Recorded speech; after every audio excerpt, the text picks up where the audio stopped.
আচ্ছা, এখন আমরা শিখবো বাইনারি থেকে ডেসিমাল কনভার্সন। বাইনারি থেকে ডেসিমাল কনভার্সনের সময় শুধুমাত্র একটা লাইনই মনে রাখতে হবে অবশ্যই, তাইলে তুমি পারবা। সেটা হচ্ছে বাইনারির প্রতিটা ডিজিটকে বাইনারির বেস দিয়ে গুণ করে সবকিছু যোগ করে দিতে হবে। দেন তার মানে বাইনারির প্রত্যেকটা ডিজিট দেখতে পাচ্ছি আমরা, বাইনারির প্রত্যেকটা ডিজিটকে আলাদা আলাদাভাবে 2 দিয়ে গুণ করার পরে যোগ করে দিতে হবে। এখানে 2 দিয়ে গুণ করার পরে 2 এর উপর একটা পাওয়ারের ব্যাপার আছে, সেটা আমরা দেখবো। তাহলে শুরুতেই এটা একটু যেটা বললাম সেটা একটু লিখে ফেলি আমরা। প্রত্যেকটা ডিজিটকে 2 দিয়ে গুণ করে দেখাইতে হবে। তাহলে 1 প্রথমে আছে 1 into 2 plus 1 into 2 again plus ওই যে যোগ করে দিতে হবে বলছিলাম সবকিছু গুণ করার পর, দেন এই জন্য আমরা এখানে প্লাস অ্যাড করতেছি বা প্লাস দিচ্ছি। তো আমরা পরপর তিনটা 1 আছে, তাইলে 1 ইন্টু 2 দিয়ে দিলাম, তারপর একটা 0 প্লাস 0 ইন্টু 2 দেন প্লাস 1 ইন্টু 2। এখন এখানে আমরা দেখতে পাচ্ছি একটা রেডিক্স পয়েন্ট আছে। হ্যাঁ, রেডিক্স পয়েন্টটা দিয়ে দিব অবশ্যই।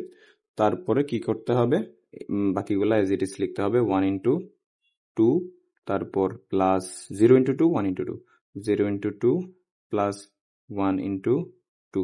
এখন এখানে রেডিক্স পয়েন্টের আগের অংশ, তার মানে এটাকে বলা হয় ইন্টিজার পার্ট। আমরা জানি, আমরা বেসিক ক্লাসগুলোতে দেখছি। যদি বেসিক ভিডিওটা দেখে না থাকো, আই বাটনে দেওয়া থাকবে, দেখে আসবে। আশা করি বেসিক ক্লিয়ার হয়ে যাবে।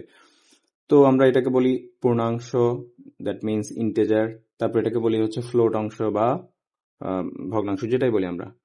তো রেডিক্স পয়েন্টের ডান পাশের অংশ বা ফ্লোট অংশের জন্য একটা নিয়মে পাওয়ার বসাইতে হবে, আর ইন্টিজার অংশের জন্য আরেকটা নিয়মে পাওয়ার বসাইতে হবে। সেটা কিভাবে? সেটা হচ্ছে রেডিক্স পয়েন্টের ডানে, রেডিক্স পয়েন্ট হতে ডানে যেতে হবে ফ্লোট অংশের জন্য। তো ডানে কিভাবে যাব বা কি কেন এটা বলতেছি, কারণ আমাদের 2 এর উপরে যে পাওয়ারটা বসাইতে হবে সেটা হচ্ছে এখানে -1 -2 করে করে যেতে থাকবে, মানে মাইনাসের পরে সংখ্যাটা বাড়তে থাকবে আর কি। মানে 2 ইনভার্স 1 এটাকে বলতে পারি, অথবা 2 টু দি পাওয়ার -1 বলতে পারি আর কি, যেটাই সুবিধা। তো এখানে আমরা বললাম যে ডানে যেতে থাকবো, বাড়তে থাকবে, মানে সংখ্যাটা আর কি, মাইনাসের পরে সংখ্যাটা।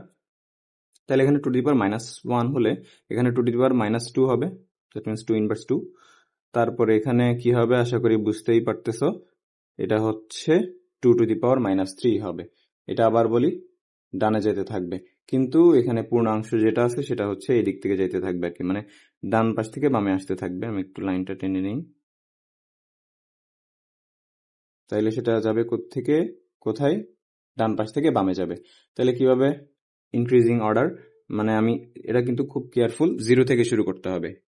মানে দশমিক বা রেডিক্স পয়েন্টের বাম পাশে যেটা থাকবে, বাম পাশের অংশ পূর্ণাংশের প্রথম সংখ্যাটার সাথে যেটা 2 গুণ করবো সেটা 2 দি পাওয়ার 0 দিতে হবে, 0 থেকে শুরু করতে হবে। কিন্তু ওটা আমরা 0 থেকে শুরু করি না, এটা একটু খেয়াল রাখতে হবে, তাহলে হয়ে যাচ্ছে।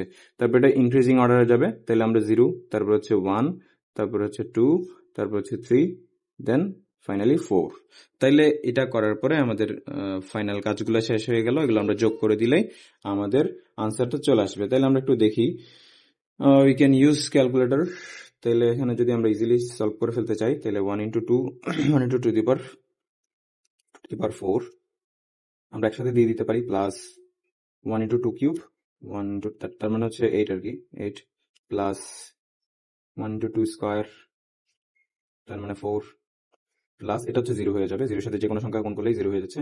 আর এটা 2 টু দি পাওয়ার 0 মানে কত, 2 টু দি পাওয়ার 0 মানে হচ্ছে 1, তাহলে 1 ইন্টু 1, তাহলে এটা 4 প্লাস 1 হবে, 4 প্লাস 1 হবে, তাহলে 29 আসলো। 29 হচ্ছে পূর্ণাংশের জন্য আর কি, পূর্ণাংশের জন্য 29 আসলো। তুমি চাইলে এগুলো আলাদা আলাদা ভাবে গুণ করার পর গুণফলগুলো দেখাতে পারো, কোনো সমস্যা নাই। এখন যেটা ছিল 29 এর পরে বা এটার পরে যতটুকু পর্যন্ত আমরা হিসাব করলাম 29 পাইলাম, সেটার পরে যে রেডিক্স পয়েন্টটা ছিল সেটা অবশ্যই দিতে হবে, দিয়ে দিলাম। এখন তোমার এগুলো আলাদাভাবে হিসাব করে যোগ করতে হবে আর কি, অথবা তুমি চাইলে সব একসাথে যোগ করে দিলেই হয়ে যাচ্ছে আলাদা আলাদা ভাবে, যদি করতে ইচ্ছে না করে।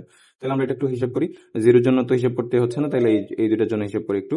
1 into 2 inverse 1 plus 1 into 2 inverse 3, তাইলে আমরা কত পাচ্ছি, 0.625। তাইলে পয়েন্ট তো অবশ্যই দেওয়া আছে আগে থেকেই, তাইলে এটা 625 লিখে দিলেই আমাদের যে আনসারটা পাওয়া যাচ্ছে সেটা হচ্ছে ডেসিমাল সংখ্যা, আনসারটা পাওয়া যাচ্ছে। তুমি চাইলে এগুলা একসাথেই যোগ করে দিতে পারো, এগুলো আলাদা আলাদা ভাবে গুণ করে দেখাতে পারো, it's up to you. So এটাই ছিল আমাদের বাইনারি থেকে ডেসিমাল কনভার্সন। তো পরবর্তী লেকচারের ভিডিওগুলোতে সবকিছুই পেয়ে যাবো ইনশাল্লাহ। So that's all for today.